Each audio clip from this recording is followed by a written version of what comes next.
नमस्कार दोस्तों। आज इंग्लिश की क्लास लेने वाले हैं। पहली क्लास इंग्लिश की।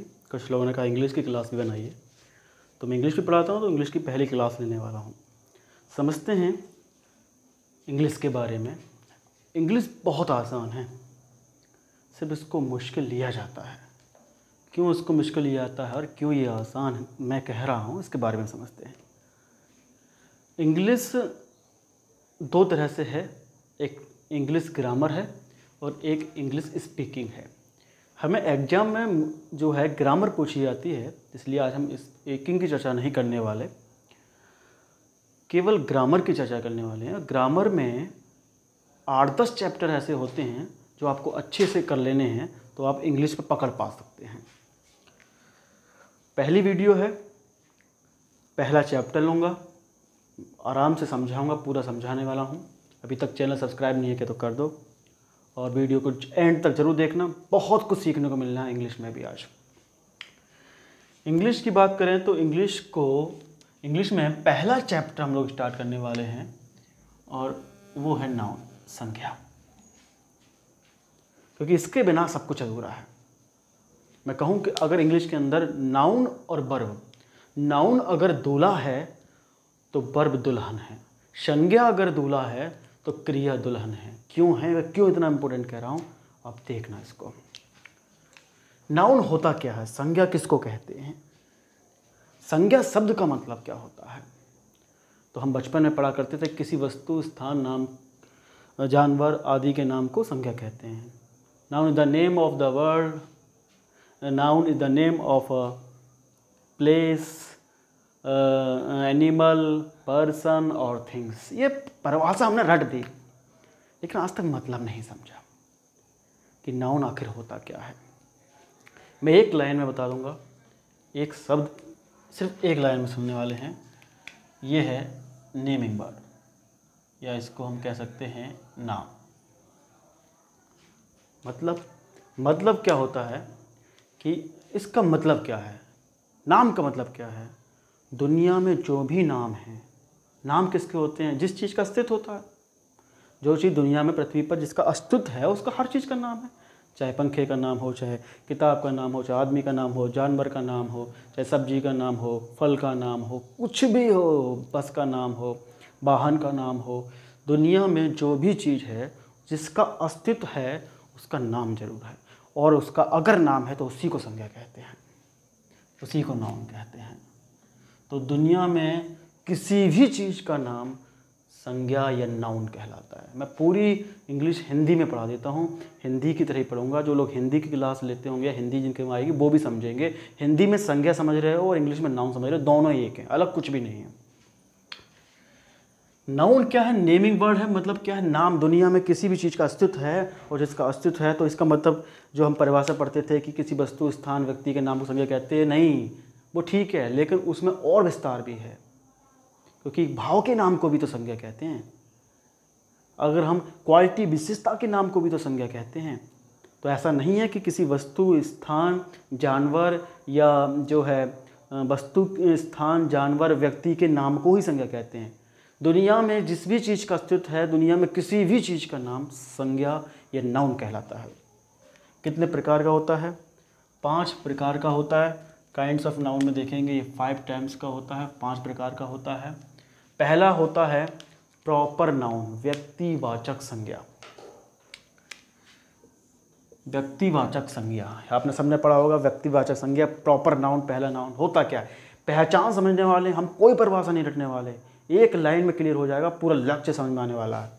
पहचान क्या है, पर्सनल नेम, यानी कि प्रॉपर नाउन या व्यक्तिवाचक संज्ञा की पहचान क्या होती है, पर्सनल नेम। दुनिया में किसी भी चीज़ का व्यक्तिगत नाम, पर्सनल नाम जो होता है, वही प्रॉपर नाउन या व्यक्तिवाचक संज्ञा कहलाता है।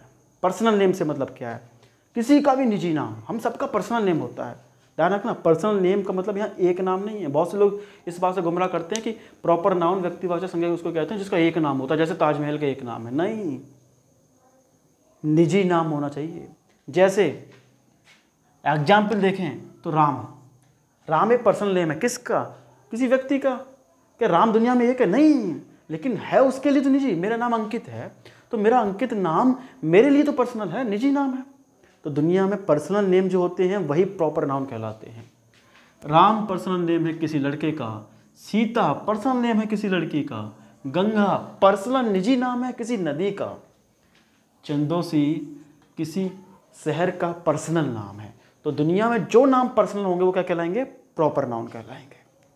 कोई भी नाम हो सकता है, श्याम, मोहन, गीता, सीता, रीता, कुछ भी। या फिर कह सकते हैं जैसे ताजमहल, ताजमहल किसका नाम पर्सनल नाम है? इमारत का। लाल किला किसका पर्सनल नाम है? इमारत का। तो ताजमहल, लाल किला दोनों ही क्या हो गए? प्रॉपर नाउन हो गए। समझ में आ गया? पर्सनल नेम होना चाहिए। दूसरा समझते हैं कॉमन नाउन। कॉमन नाउन क्या होता है? जातिवाचक संज्ञा हिंदी में कहते हैं। पहचान है कास्ट नेम। यह कास्ट से क्या मतलब है? जाति नहीं। कास्ट का मतलब होता है किसी एक तरह के लोगों का, जो एक समुदाय होता है, किसी एक तरह के लोगों को एक नाम दे देते हैं, उसको कास्ट कह देते हैं। जैसे हमने सबको, किसी को राम, मान लीजिए क्लास में 40 लोग हैं, राम, सीता, सीता, कुछ भी बोले तो आप सबको यार किसके नाम कहाँ तक याद रखें? एक नाम रख दें जो एक जैसे लोग होंगे, यानी कि लड़के लड़के हैं उनके एक नाम रख देते हैं। और सभी लड़कों का एक नाम रख दिया उन्होंने। किसी को राम, सीता, राम, श्याम, मोहन कहना छोड़कर उन्होंने एक नाम रख दिया लड़का, बॉय। यानी कि बॉय क्या हो गई? जाति। जैसे इस राम की जाति कौन हो गई? बॉय। राम है तो पर्सनल नेम, लेकिन किसका? बॉय का। तो बॉयज की क्या हो गई? कास्ट, जाति। तो ये क्या हो गया? Common noun, जातिवाचक। गर्ल है तो पर्सनल नाम, बोल सीता है तो पर्सनल नाम, लेकिन है किसका? गर्ल का। गर्ल, सीता जो है, सीता की जाति क्या हो गई? गर्ल हो गई, तो कॉमन नाउन हो गया। गंगा है तो पर्सनल नेम, लेकिन किसका है? नदी का। नदी उसकी क्या हो गई? जाति, तो रिवर जाति। चंदोसी है तो पर्सनल नेम, लेकिन किसका? किसी का तो पर्सनल नेम होगा। सिटी का, तो सिटी उसकी जाति हो गई। ऐसे तमाम एग्जाम्पल हो सकते हैं, मैंने कुछ ही एग्जाम्पल लिए हैं, लेकिन मेरा मतलब है कॉन्सेप्ट समझाना। कॉन्सेप्ट ये है कि किसी भी पर्सनल नेम की जाति को कॉमन नाउन कहते हैं और किसी भी जाति के पर्सनल नेम को प्रॉपर नाउन कहते हैं। तीसरा देते हैं कलेक्टिव नाउन, जिसको समूहवाचक संज्ञा कहते हैं। लिखा है हमने पहचान, ग्रुप ऑफ सिमिलर। पहचान जरूर याद रखना आपको, एक केवल कोई परिभाषा नहीं, सिर्फ पहचान पर पूरी इंग्लिश पहचान पढ़ा दूंगा। किसी भी चैप्टर में मैं आपको परिभाषा नहीं कराता हूँ, और पूरी इंग्लिश हिंदी की तरह पढ़ा देता हूँ, इसलिए आपको हिंदी की तरह ही समझनी है। Group of similar. Group of similar का मतलब क्या है? एक जैसी चीज़ों का ग्रुप होना चाहिए, सिमिलर जैसी चीज़ों का। कैसे? जैसे एग्जाम्पल देखते हैं, फैमिली। फैमिली ग्रुप है? हाँ। किसका ग्रुप है? मेंबर्स का, सदस्यों का। Group of members. Family group तो है, लेकिन किसका ग्रुप है? सदस्यों का। तो सदस्यों का ग्रुप मिलकर फैमिली बनता है। और ध्यान रखना, एक जैसे लोग होते हैं फैमिली में, इसलिए इसको फैमिली ग्रुप माना गया है। क्लास। क्लास क्या है? ग्रुप ऑफ स्टूडेंट का। स्टूडेंट, सदस्य, स्टूडेंट का, विद्यार्थियों का ग्रुप होता है, वो क्या कहलाता है? क्लास। और क्लास को क्या कहेंगे हम लोग? Collective noun. आर्मी। आर्मी किसका ग्रुप है? अगर ग्रुप नहीं बनता तो फिर कलेक्टिव नाउन नहीं होगा, वो समूहवाचक नहीं होगा। अगर समूह नहीं बनता तो।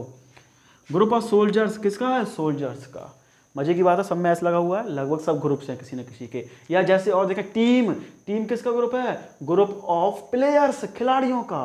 और एक कॉमन बात बताऊं, बहुत मजे की बात, कि ये जो मेंबर्स है ना, स्टूडेंट्स है ना, सोल्जर्स है ना, जिनका ग्रुप बनता है वो सब कॉमन नाउन होते हैं।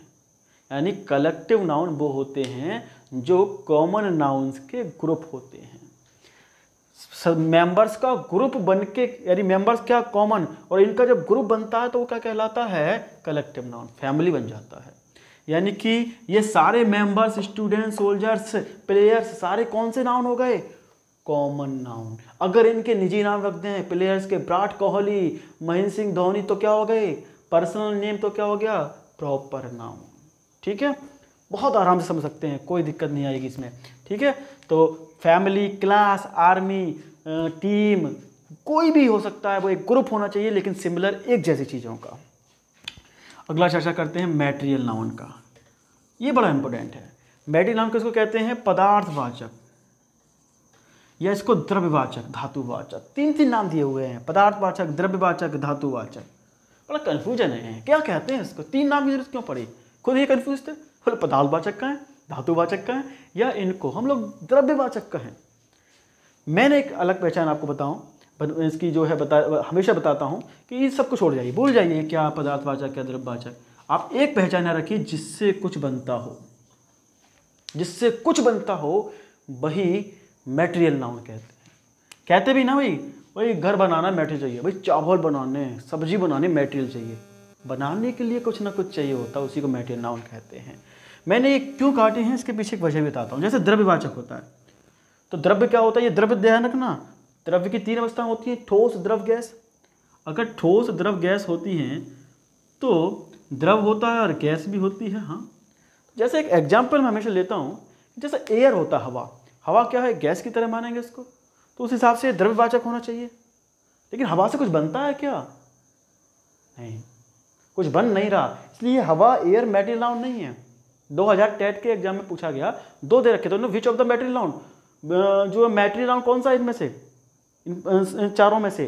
उसने गोल्ड दे रखा था और एयर भी दे रखा था, तो बहुत से लोगों ने एयर लगाया, बहुत से लोगों ने गोल्ड लगाया। गोल्ड मैटेरियल नाउन, एयर नहीं हो सकता, क्योंकि एयर से कुछ बनेगा नहीं, एयर एब्स्ट्रैक्ट भाववाचक संज्ञा होगा। इसलिए यहाँ पर मुझे नॉलेज ऑफ गैस है, एयर तो द्रव्यवाचक है इसलिए हो जाना चाहिए, नहीं होगा।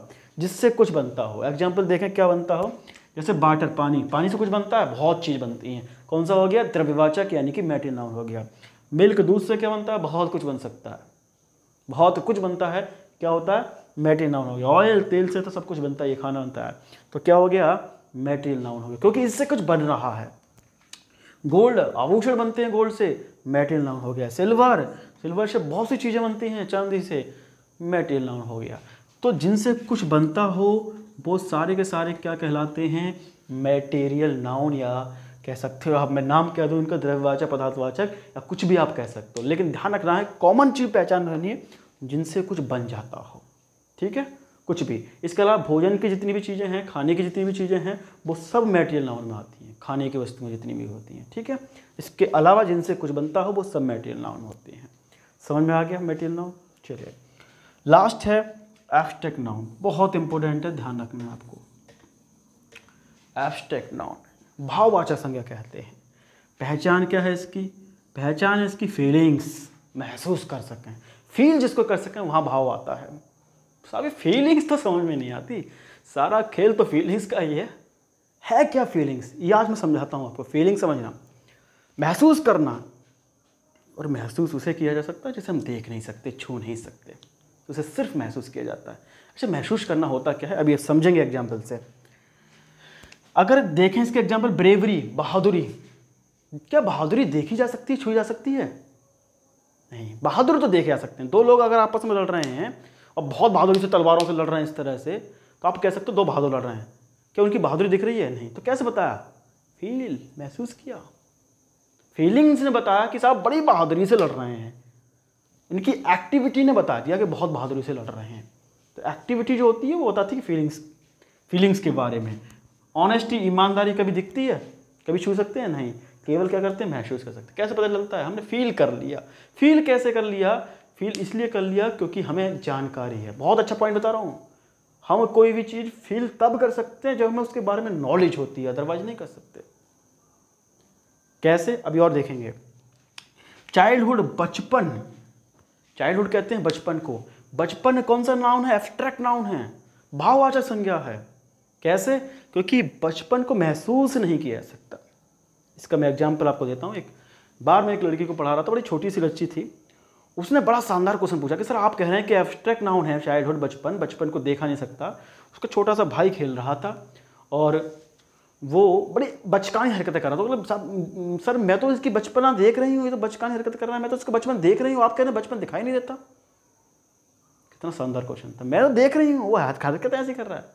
तो मैंने उसको समझाया, मैंने यहाँ बचपन नहीं देख रहे हो, आप उसकी एक्टिविटी देख रहे हो, क्योंकि आपको बचपन का पता है, इसको बचपन कहते हैं। आपने बचपन आपको बचपन महसूस किया है, इसलिए आप उसको महसूस कर पा रही हो, तब बता पा रही हो बचकानी हरकतें कर रहा है। देख नहीं रहे हो, उसकी केवल एक्टिविटी, हरकतें देख रही हो, बचपन नहीं दिखाई दे रहा।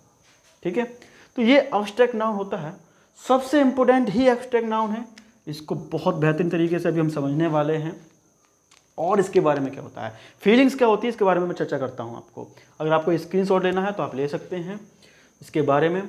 फिर मैं इसको हटाने वाला हूँ और फिर कुछ और एब्स्ट्रैक्ट नाउन के बारे में बताने वाला हूँ, क्योंकि सबसे इंपॉर्टेंट तो एब्स्ट्रैक्ट नाउन ही होता है। ठीक है, चलिए, चलो मैं थोड़ा सा इधर बता देता हूँ अगर आपको दिक्कत है तो।